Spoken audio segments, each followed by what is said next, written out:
Okay, so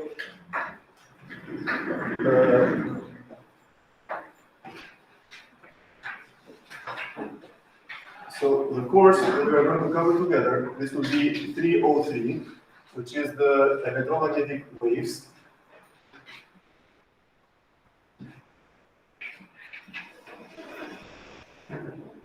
The lecturer, it will be me, and my email is the first letter of the name plus last name at epoca.edu.al, like your all emails that you have. And this semester, we're going to have also another assistant who is going to contribute for a few sessions of the seminars. His name is Nuri Rusta. So you will be also in contact with him, or at least you'll see him sometimes showing up in the class. Okay, but mainly we'll follow it together. So this course of electromagnetic waves, this has a prerequisite, so you have to complete the electromagnetic field theory course. You have to pass that one in order to get registered for this one. And which also means that you have to refer to the textbook we did the previous semester together to build up on the new knowledge that we're going to learn. Okay, so we're going to discuss electromagnetic waves, and you know so far what an electromagnetic wave is. So a wave is a mathematical construct. It's something that we can measure it, we can perceive it. Maybe experimentally measurable is the most important keyword, which you can use.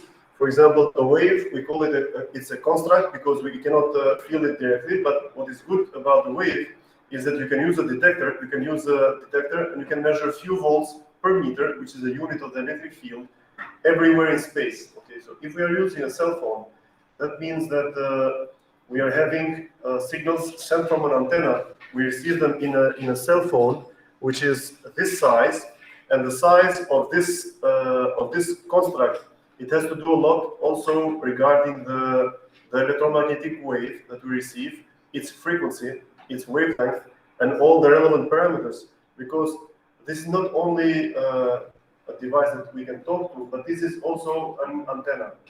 So here in this course, we try to make this one, or at least we try to extract as much of information that can also be intuitive. What we mean with intuitive is that we should be also very, very good at whenever we hear about an electromagnetic wave, we have to find the associating parameters of this wave and the associating parameters of these waves. So if we have a wave, we are talking about the wavelength, which most essentially, the first thing that we always talk when we talk about the wavelength is the unit. What is the unit of lambda? It's meters, okay? It's length scale, so it's something which is meters. Then we have to figure out the frequency. Sometimes we can denote it like this. In many textbooks, this is equivalent to this. So this is the frequency, and what is the unit of the frequency? It's hertz. That's true, or second inverse, or hertz. So this is the unit of this component. Then we have also another quantity, which is the angular frequency. So this is frequency. This is purely hertz. We have also another parameter, which is angular frequency, which is 2 pi f. And the unit of this one, it would rather be what? We should not forget this, okay? So it's not purely hertz, it should be radian per second, okay? Or radian times hertz. So radian, it is not a unit. It's not a unit in principle. It's angle.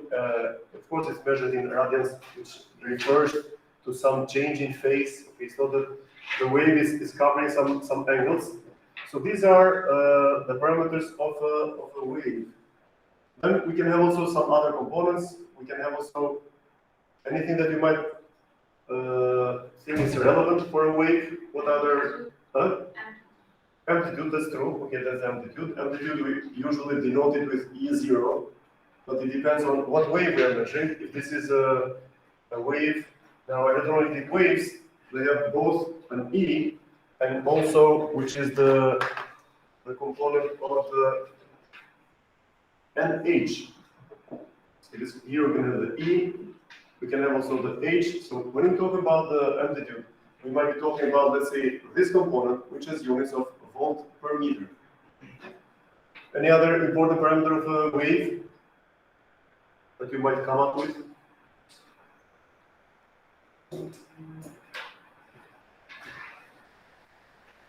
Well, if you remember the previous semester, we ended the semester by discussing wave equations that look like this. E was equal to E0.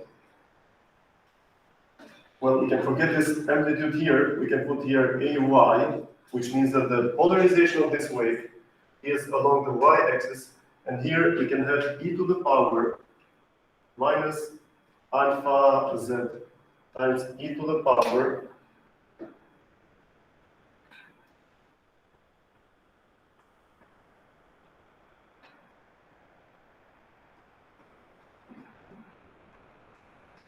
so this can be considered as a wave equation. And then we just look at this equation and we try then to figure out what every piece of information here corresponds to. Now the first one, well, this whole thing most probably has units of volt per meter. Okay, so we are put at this one. You were correct when you said that an important parameter is the amplitude, because this determines the strength of interaction of a wave with material. Okay, so this is how they do interact, and often we might hear that the photons interact with matter, and they do interact, and this interaction is done by using this electric field vector. And this electromagnetic field vector, this interacts both with matter, but at the same time, when you say matter, it interacts also with biological systems, for example, or anything which is any component which is a chemical system. So you know that the microwave, it does the heating of certain molecules inside, and this the black box that enables the interaction between a wave, which we cannot touch it, but we can measure it. This is how it can interact with another construct. This construct, if it is some chemical like a liquid, and you want to use a microwave, the whole interaction is done with this important element. Okay. Well, let's say with that amplitude. So higher the amplitude, that means that the work that we can do is also higher, because the power is proportional to E squared. All of these concepts will build up on these. Okay, so of course this is just the first session. But still, we're just trying to introduce to everyone what is a wave. So this is what we're talking right now, right? And now, regarding the parameters, I believe most of us have seen this type of equation from the previous semester. And actually, out of all of these parameters, we've written here quite a lot. And so far, we know that T, this is, and let's also add here, that this is equal to the electric field as a function of z and as a function of time. Okay, so apparently, a wave, it's not a static quantity, but it's a quantity which is changing as a function of distance and as a function of the time. These waves, we like to draw them, to interpret them like this. So we can have an antenna out here, and here we have, let's say, a cell phone, which is trying to pick up signal.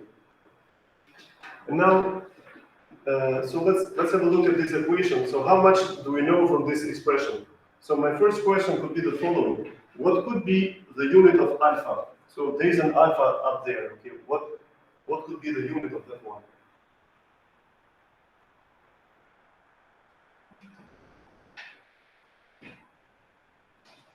Okay, just what could be what are the possible options? Try and see alpha. What is the unit of z? That's correct. That's correct. Of course, that's what it should be, because whenever we have an exponential term or natural logarithm or ln, so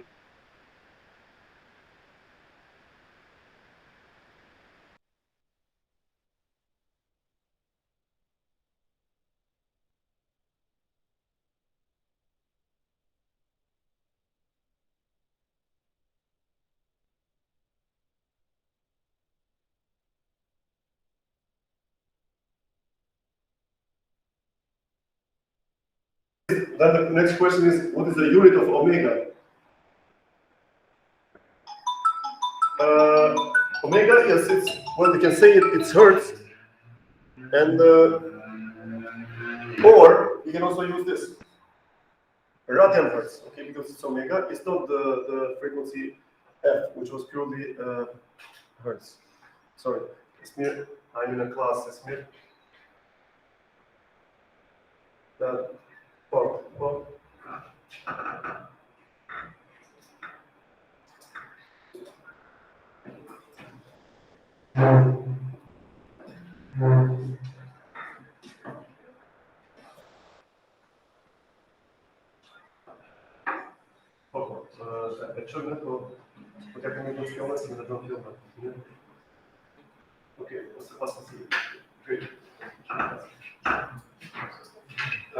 Okay, so then apparently we found out what is the unit of this omega, so this should be something like a radian per second.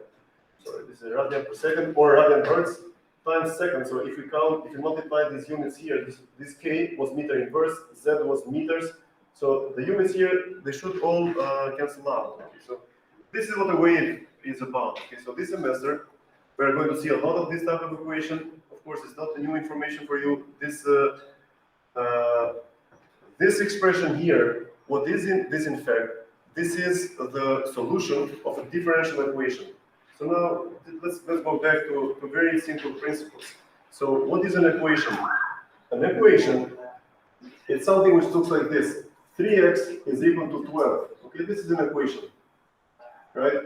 And then the solution of this equation is going to be x is equal to 4. This is the unknown. X is equal to 4. Now, at the same time, we can have another type of equation which can be written in this form. We can say dy over dt is equal to 3y. Okay, so this is an equation. What is this equation telling us? It's telling to us how a parameter like y is changing as a function of time. So this is the rate of change as a function of time, or this can also be written like this. It is exactly the same thing. Okay. Of course, this is the limit of this one, but in principle, you can also record it like that. But then you say the following. If this is an equation, what is the unknown? The unknown, which is in this case y, it should be an expression which is going to look like this. Y is equal to yt. And then how do we solve this equation? If we use some little tricks, this should be something like, let's try to figure this out. This is dy, we divide by 3y. This is equal to dt. Of course, you might do this faster than me. But if you follow this carefully, this means that we have here 1 over 3 ln t. This is equal to, sorry, this should be ln y, because we can integrate both sides of the equation. You know what dy over y is, right? It's natural logarithm of y. And then the integral of the differential, they are inverse functions. They cancel out each other, right? So we are good at this one. We know what are inverse functions. So we simply get time. Since we took the integral, we have another constant c. That's good. So all this mathematics, we don't need to do this in detail, but we're just trying to represent that often the expressions that we carefully use or that we always use, they might be solutions of complex, not always complex, but let's call them differential equations.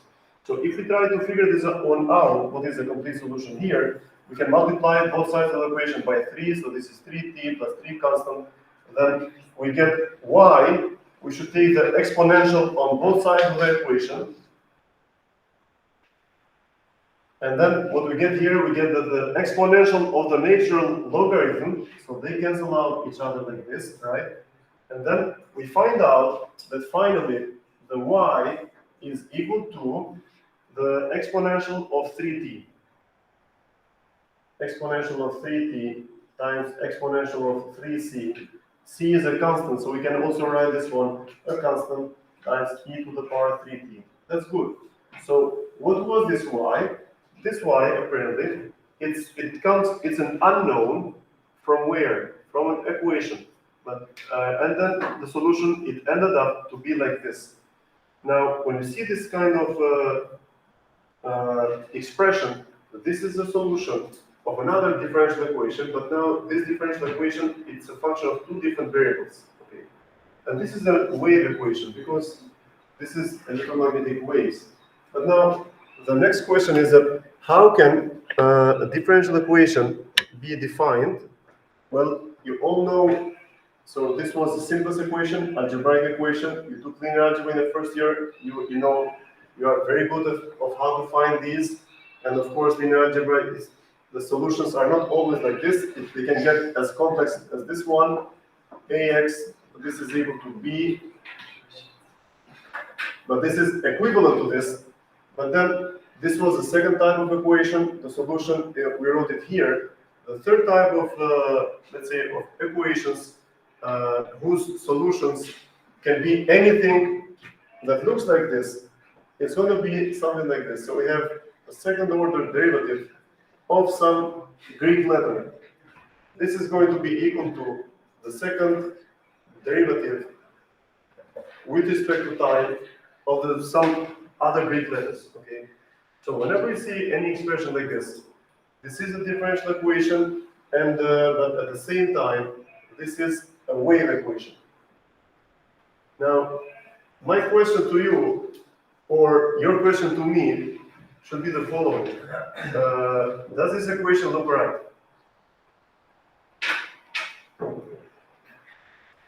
So the first thing that you should always look as engineers, it's not the numbers. Okay, so if you do 3 times 3 is equal to 8, it's not a big problem.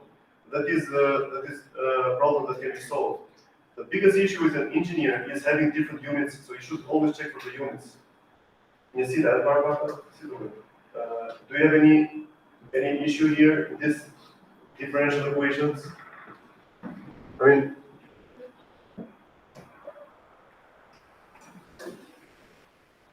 are the units okay on both sides of the equation? So,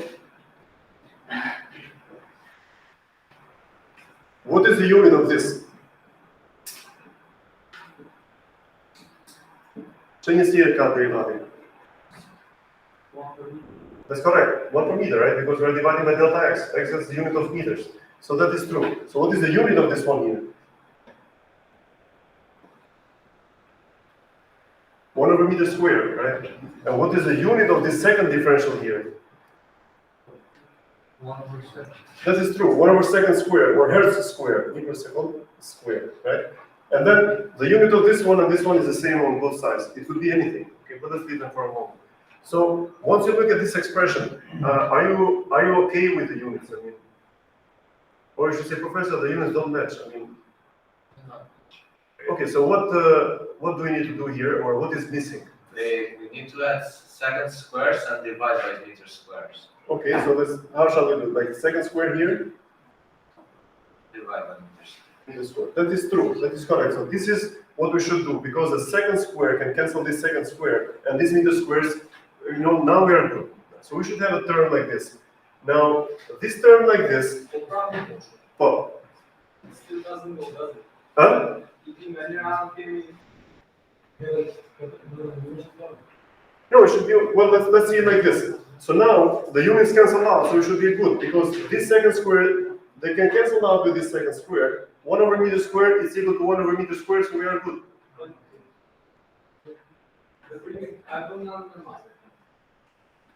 No, well, what is the left side according to it? It's here. So we have this unit. So the problem is that we have to add something here. Okay.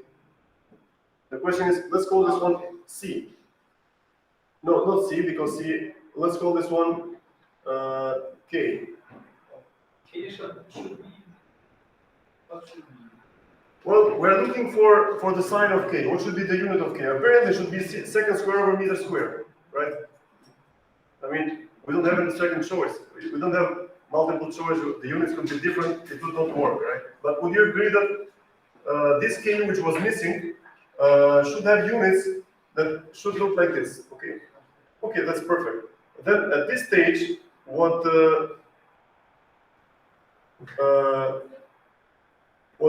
I might say is the following. This could also be written something like 1/meter square divided by second square, right?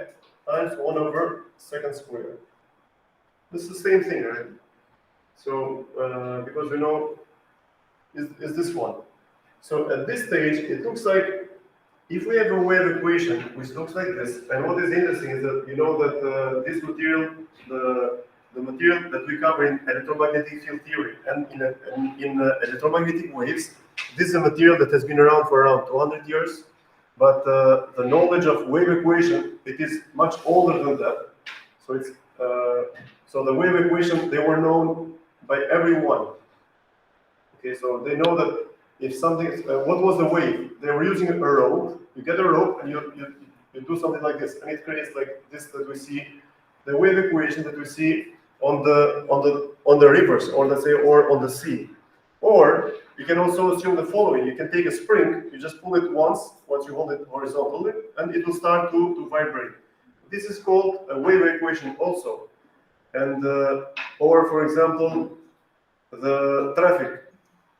The traffic, when you go from a city to another, whenever there is traffic, there is a wave equation, because a small disturbance that is observed, if there is some accident at some point, that disturbance, it reflects backwards. So you might be far away, but since you have since two cars cannot overlap in space, of course, the constraint is that you should always be later and later and later. So this is a disturbance, and the traffic equation that can be described by wave equations. Okay, this is something which is, mathematicians do it when they do the modeling. That's good.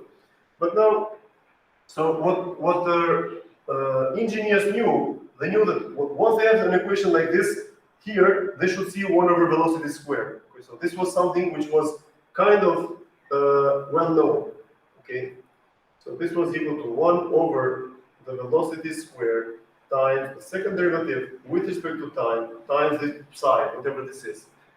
Okay, so this is wave equations. What they should represent, a second derivative with respect to space, a second derivative with respect to time. Okay, so let's go back to this one. The first derivative with respect to time, right? What did the solution look like? The solution looked like something here, right? A variable which was a function of t alone. Now, in this case, if we have a differential equation that looks like this, what is it hiding? It's hiding a relationship that the second derivative should obey, should observe, and in the end, we should gather all the possible solutions that once we plug that expression in here into this expression, both sides of the equations should be satisfied. Now, here comes some huge question that is really the best time to discuss about this interesting aspect. What was going on, like around 120 years ago, it was that Maxwell's equations, they were being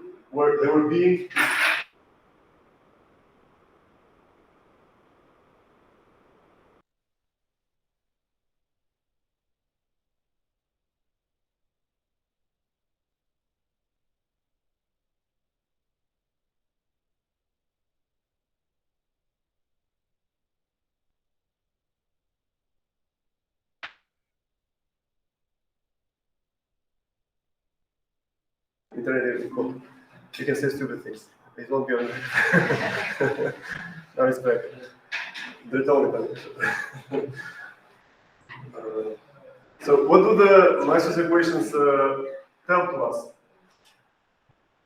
Well, it's a curl and a divergence, right? The Maxwell's equations, that's all they tell to us. They tell us a curl is like this, and a divergence, which is like this.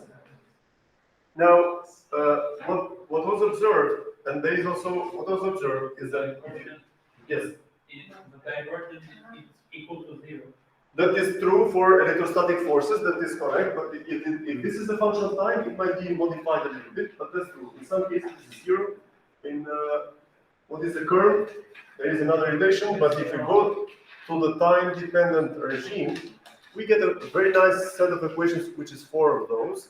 If we combine these equations, researchers were getting equations like these. 100 years ago, once they looked at this equation, they said, oh, how should we call this? Because they were not good enough to measure the speed of light. Galileo tried it first. He said, okay, you go to this mountain, I'm going to turn on a candle. When you see my candle, turn also your candle. This is your unit. I'll see how long it takes for the light propagation to go from a long distance.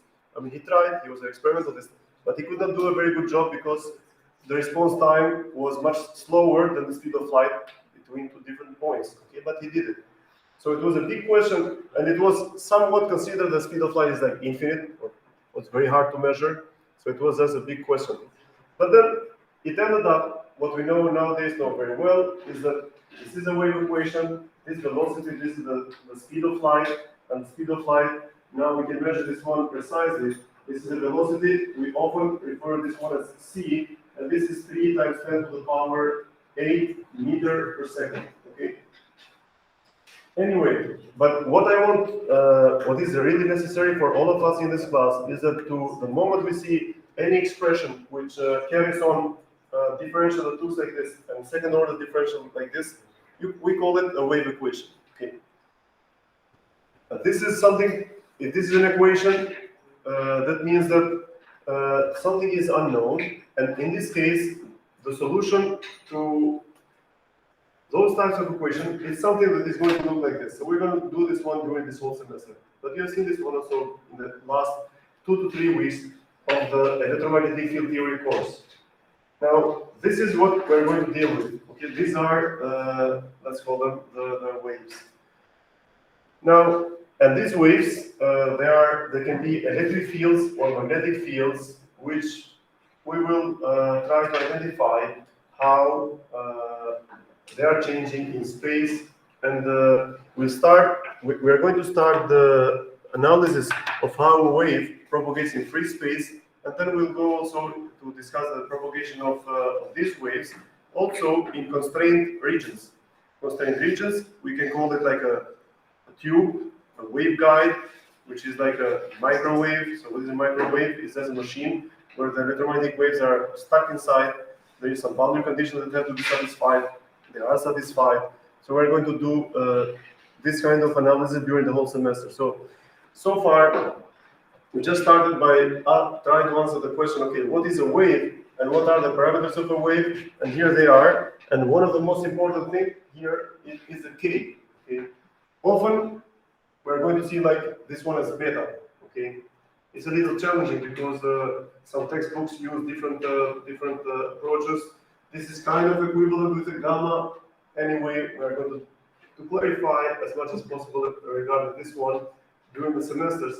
But what we can say is that the knowledge of electromagnetic waves is a very, very important concept to be learned, to be studied, because after that, you can implement this knowledge in very wonderful, intuitive, and beautiful problems that can be applied in different fields of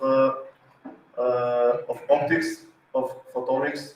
You don't know what you're going to study in the second stage of your Master of Science study program. But this is really a nice piece of information, or a nice course that can help anyone who wants to study, for example, let's say photonics, wants to study antennas, wants to study microscopy, even microscopy. This is a very essential piece of information. Only by with the basics that you build up in this course. Now, okay, fine, electromagnetic wave. Whenever you see a wave, please never forget that we are looking for an equation like this. The solution of this is going to look like in here, and the most important parameters of these waves, they are shown right here. So we have a K, we have a lambda, we have a frequency F, we have an angular frequency omega, and so on. Do you have any question for what is on the board? Okay. I